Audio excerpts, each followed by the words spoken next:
Sam closed the door to his quarters, a tiny space carved out of an unused hold with the other half reserved for Ellis. There was no relief from the cold here either. He fell into bed with his uniform and boots still on and pulled the heavy comforter over him. It was cold too. His limbs ached, his head hurt, his fingers had gone numb. He squeezed his eyes shut and tried to push away thoughts of sunshine and hot chai and a homemade meal. The captain rapped twice on the door before cracking it open. Jiro says it's a smidge warmer in the engine room. We're all sleeping in there. I'll be okay, ma'am. Sam's voice was muffled by the blanket over his head. That's correct, Lieutenant, 'cause you'll be sleeping in the engine room. Get changed and bring your bed and topside. He sat up as the door slammed shut. Sam peeked inside as the engine room doors hissed open. Pillows and blankets were scattered around the heavy machinery and winding pipework. Jiro frantically waved him in as an exclamation point flashed across his facial monitor. Warning. Opening the engine room door for longer than 0.3 seconds creates a temperature drop of 0.000556 degrees, bringing the internal core temperatures of all organic lifeforms down approximately... Thank you, Jiro. You're relieved from hypothermia watch, Mallory said. Affirmative, Captain. Jiro nodded and settled into a tiny cross-legged stance on the floor. Here, Sam. Peggy held up a little mug between her thumb and index finger. I need tea. It will help you sleep. Sam tossed his bedding aside and swallowed back the feelings of weariness as he eagerly took the warm mug in both hands. Thank you. I was really craving tea. The rock woman's face slowly shifted to a crooked smile of pride. Ellis turned a lazy somersault in the air as they chewed the straw of their energy ration. Seems excessive to heat the water and add expensive leaves to it. All you need to do is rehydrate, right? The time and resources could be expended elsewhere. Sam gripped his mug tighter and aimed a threatening stare in Ellis's direction. Peggy stepped between them. Your concerns are valid, dear, but I believe the morale hot tea promotes is well worth the expenditure. I was just reading a fascinating study on the importance of gustation and olfaction in the organic lifeform's diet that you may find insightful. Mallory patted the floor beside her. Sit down, Lieutenant. You ever play 7-slug-style poker? She revealed the deck of cards in her hands. Sam shook his head. I didn't know you played cards, ma'am. Sam took a seat next to her on one of the heavy blankets. The floor was warm from the output of the reactor deep below the decking. The impulse engines were firing a little louder thanks to the added energy of Ellis's presence. Permission to record human recreational activity data for Hive server? Jiro asked. And let them see me in such a state of undress? She said, coyly pressing her hand to her regulation sweatshirt. Lord, it'd be the undoing of all NG society. Probability of suggested scenario occurring. .00000000000000. That's enough, Jiro. Mallory snapped as she shuffled the deck. Sam took a long sip of the lightly spiced tea and watched the cards fly through Mallory's fingers with a finesse he'd never seen before. How did you learn, ma'am? Played for hours with Captain Carey when I was just a junior officer on the GFS Cormorant. Old Slug was a liar and a cheat, but he taught me more about captaining a ship with cards than command school ever did, she said. I suppose I could teach you too, if you're inclined. That's awesome. Sam's voice was hushed with awe. Is that what helped you get the goal out of the rebel stronghold? Her fingers stuttered on the cards. I just ran like hell. Oh. Well, that's part of playing cards too, if you're doing it right. And that's why it's so important to remember that gustatory stimuli can elicit potent emotional responses and are essential in food perception. Peggy's low voice had been a soothing rumble in the background until Ellis's high-pitched groan cut through it. They dragged their long fingers down their face, malforming it. If I hear the words taste bud one more time, I am going to phase through the hull. Samuel? What do humans usually do when they have to cohabitate in a group during a sleep cycle? Tell scary stories, Sam replied without thinking as he watched the captain deal the cards. Everyone looked up. Make it dark in here, Ellis said, flying up to Sam and grabbing him by his shoulders. He jumped at the sudden rush of static over his skin and swatted Ellis's hands away. We're playing cards, Mallory said. I have a good one, Captain! Ellis pleaded. And experiencing fear together with no real and present threat is a great team-building exercise! Sam glanced at the captain. Your call, Lieutenant. I'm off duty. Sam glanced at Ellis. I won't add your failure to make your bed 4 sleep cycles in a row to the code violation log, Ellis offered in a low mutter. Sam tapped his navlink, and the overhead lights went out. Ellis touched their fingertips together and began to glow a sharp yellow-green, casting sickly shadows all around the room. 15 solar years ago, shortly after the passage of Natural Protections Act 275.b regarding the promulgated water quality standards in 40 CFR 132.6, application of Part 132... Sam lifted his finger to tap his navlink again. Wait! What I'm trying to say is the Zoltan Council had just passed new mining regulations in the homeworld sector. Sam lowered his hand and took a long draw of his tea. And a rock excavating ship jumped into a newly protected area, disregarding protocol. Naturally, Zoltan border guards teleported aboard to update their licenses, which was a perfectly reasonable thing to do. But the rock said they were 2 weeks behind on their quota and didn't have time for paperwork. So this one rock loses his temper and punches a guard. And then this huge fight breaks out, and the chief Zoltan officer gets hit so hard over and over he can't regenerate his shield, and suddenly kablow! He breaks apart! Ellis clapped their hands together and wriggled their long fingers to mimic the explosion of pure energy. I do recall there being some tensions over the new regulations, Peggy said. I'm not done yet! Ellis squeaked, flashing yellow. Peggy folded her hands and settled back against the bulkhead. So, the other guards teleported out and the rocks jumped before the Zoltan ships could retaliate. The crew thought they'd gotten away with it, but then... Ellis glowed brighter as their voice warbled with excitement. The shield started losing power. The rocks tried fixing them, but to no avail. And then, their sensors went out. The ship went dark, with no indication of where the power fluctuations were coming from. The rocks put out a distress signal. Nearby Zoltan patrol ships picked it up and jumped as fast as they could. But when they arrived, they found the ship abandoned, the power system completely destroyed, and the words "code violation" recorded over and over on the black box. Scary. We're playing cards now, Mallory said. Ellis deflated a little. Well, I thought it was scary, they pouted. Peggy politely coughed. I've heard countless variations of that story since I was a pebble. Fine. Do you have a scarier story? Ellis asked as they drifted towards the ceiling. Peggy smiled and sat up. I'm delighted you asked, dear. When I was little, we were all told a cautionary tale about a cruel rock mother. She had been a dishonest wife, a greedy member of her formation, and only desired children for her own selfish needs. The old gods saw fit to judge her, so one day, after waiting centuries for her little ones to emerge from the nursery quarry, they finally arrived at the top. But they were misshapen and malformed, still soft like clay and running like sand.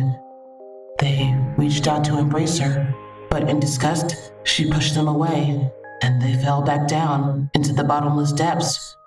When she realized that this was the punishment she deserved for her wicked acts, she threw herself down after them. Sam hugged his mug a little closer to his chest. Peggy grinned. The formation elders always told us if we tried to go back to the nursery quarries, we would hear her scratching at the stone walls and wailing, trying to lure more little ones over the edge so that she wouldn't have to suffer her fate alone.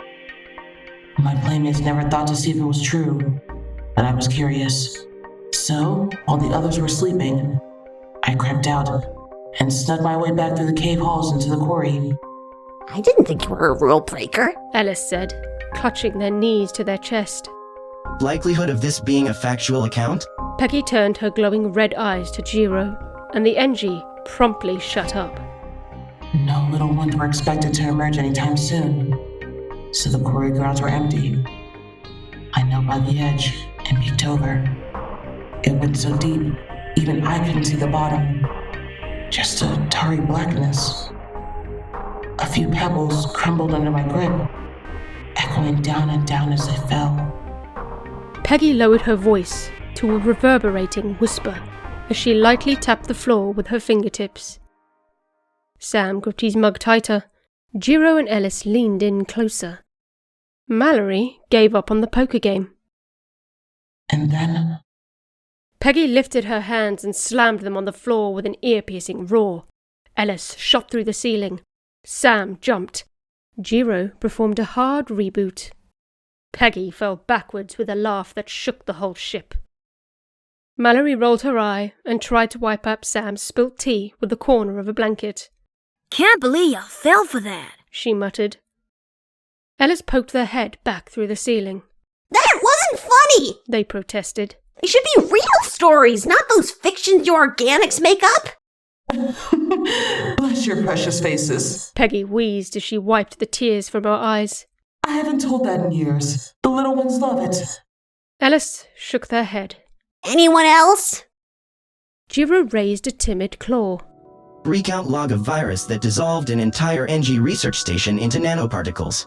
Cause of virus determined to be basic coding error, overlooked due to hubris, resulting in their inevitable downfall. Everyone nodded politely. What about you? Peggy asked, turning to Sam. Did you hear any stories from the rebels? Sam thought for a moment, staring down at his mug. The ghost ship, he said.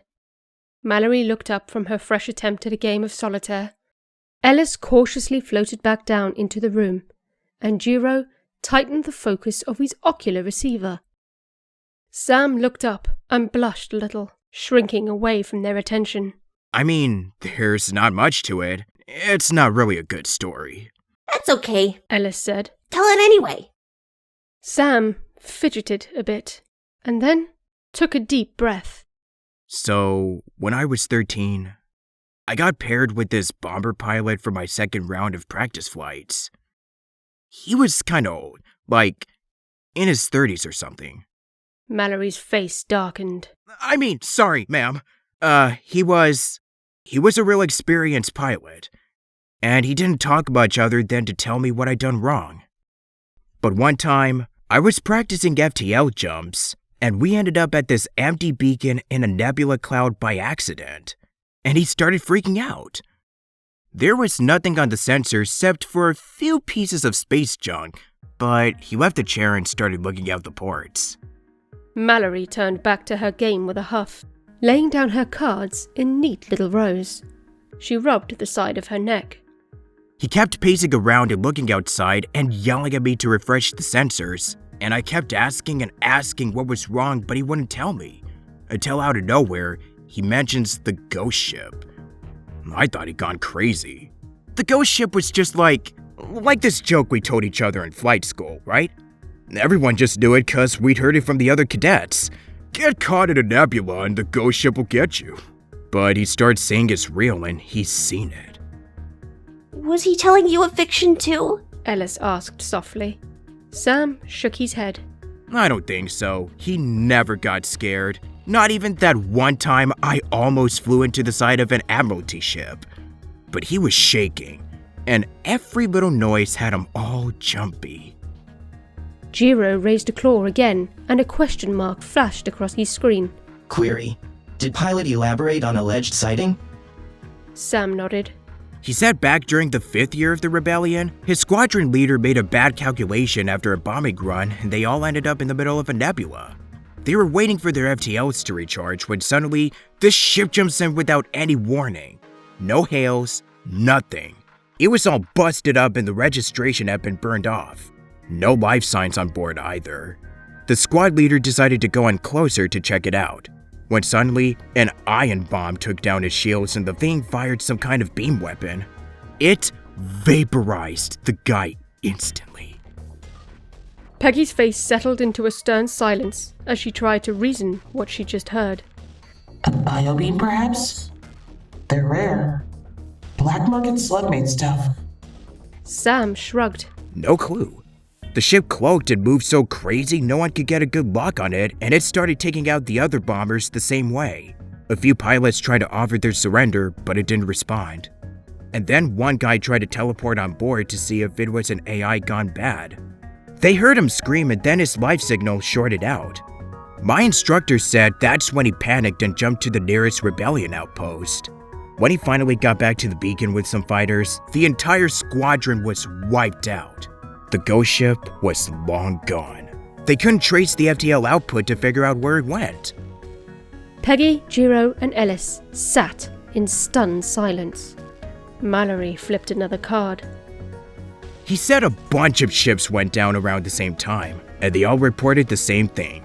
A broken, burned-up ship with no markings or crew. High Command ordered all the survivors to never talk about it, and most of them resigned because they were too scared to fly anymore. He said I couldn't tell anyone it was real or we'd both be court-martialed. And then we jumped out of there and never talked about it again. Sam shook off the chill and finished the last of his tea. The crew became keenly aware of the rumble of the engines, and every pop and creak of the bulkheads. That's terrifying, Ellis whispered. And to think the rebels regularly inflict that kind of psychological horror on their people. It's incredible you didn't end up more of a reprobate. I defected, he reminded them with an uneasy laugh and a clenched fist. Permission to verify operational performance of sensors? Jiro asked. The captain waved the threat away with a 5 of diamonds. We ain't worrying about a ghost ship, she said. Y'all need to worry about freezing our asses off if we don't find a repair station in the next 3 jumps. Aren't you scared of anything, Captain? Ellis asked, rolling over to float a little higher.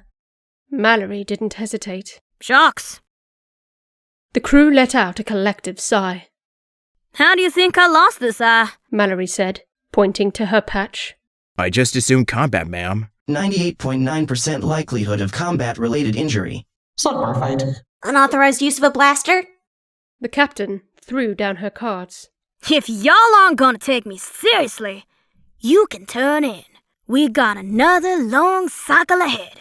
The crew groaned, but the captain held her ground. Peggy laid down and took a long, meditative breath. Good night, all. May the old gods keep you. Good sleep cycle, Ellis said, tucking their hands behind their head as they drifted across the room. Their bright glow faded into a soft, dim green. This unit will now enter recharge mode. Rest state will end in 6 hours. Jiro's face screen went dark. Sam tucked his pillow behind him and arranged his blankets as best he could, sandwiched between Peggy and the captain. Get some sleep, Gebhard, Mallory said, as she untied her eye patch and laid it down beside her pillow. Sam couldn't help but stare at the sunken eye socket and jagged burn mark that stretched across her sealed eyelid. She opened her good eye and turned to face him. What? He looked away. Sorry, I was just thinking, ma'am. I'd still like to learn cards if we have the chance sometime. Maybe it could help me too? She mulled it over. Find us that repair station in 2 jumps, and I'll see if we have an extra hour for break. He nodded and pulled his comforter over his shoulders. Aye, aye, Captain. Whew, good night. He settled back into his pillow and shifted a little closer to Peggy's side. She was warm, like a stone soaked in sunlight, and it was a relief to not be quite so cold anymore.